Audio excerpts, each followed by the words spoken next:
Have you ever worn something that defined your pride, only to have it challenged?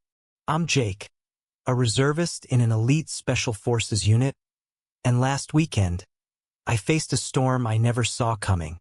It started at a small-town coffee shop, where I stopped in my uniform after a training drill. The crisp camouflage, my unit's patch gleaming on my shoulder, felt like a second Skeena badge of honor earned through sweat and sacrifice. I was grabbing a latte, minding my own business, when Karen stormed in. She was loud, her voice cutting through the hum of conversation like a siren. "You can't wear that uniform here," she snapped, pointing at me like I'd committed a crime. Her face was flushed, her designer sunglasses perched on her head. "It's disrespectful to parade around like some wannabe hero. Take it off." The shop went silent. I stayed calm, explaining I was a reservist, fresh from duty, but she wasn't having it. "You're glorifying war. I'm the manager's cousin, and I say remove it." Her entitlement was palpable, her words dripping with disdain. I politely refused, citing regulations, but she doubled down, demanding the manager her cousin back her up. The tension simmered as Karen's tirade grew. She ranted about militarized culture and how my presence triggered her. Customers shifted uncomfortably. Some nodded in her favor, others whispered support for me. Then came the twist. A soft-spoken barista, Mia, stepped forward.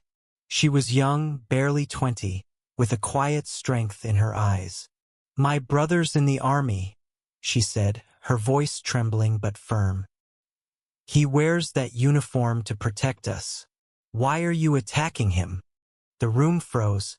Karen, caught off guard, pivoted to Mia, accusing her of blind patriotism.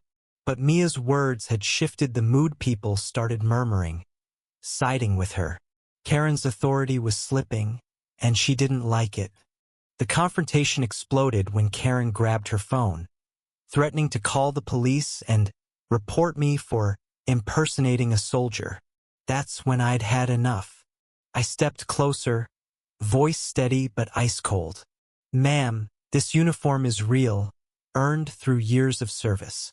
You want to escalate this? Be my guest." Her confidence wavered, but she dialed anyway, smirking as she spoke to the dispatcher. What she didn't know was that my unit was nearby, finishing our drill. I texted my squad leader, and within minutes, the door swung open. In walked 5 of my brothers in arms, all in uniform, their presence commanding the room. The air shifted. Karen's smirk vanished as she faced a wall of disciplined soldiers, each one staring her down. The manager, her cousin, finally appeared, looking mortified. He tried to defuse things, but my squad leader, Captain Reyes, took charge. "Ma'am," he said, his voice like steel, "this man's uniform represents service to this country. You've insulted him and every one of us. Apologize." Karen stammered, her bravado crumbling. The police arrived, but instead of backing her, they listened to our side. One officer, a veteran, shook my hand and turned to Karen. "You've wasted our time," he said. "This man's a soldier, not a costume." The crowd erupted in applause as Karen's face burned with humiliation. She muttered a half-hearted apology, grabbed her bag, and fled the shop, her cousin trailing behind, head bowed. As the dust settled, Mia approached me, tears in her eyes. "Thank you for standing up," she whispered. I learned later her brother was deployed overseas, and my uniform had reminded her of him. The shop's customers started sharing their own stories. Veterans, families, patriots, all united by a moment of truth.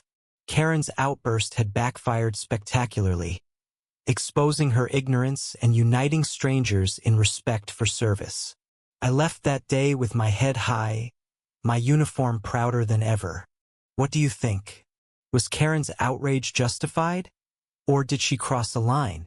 Share your thoughts. Let's talk about respect, pride, and justice.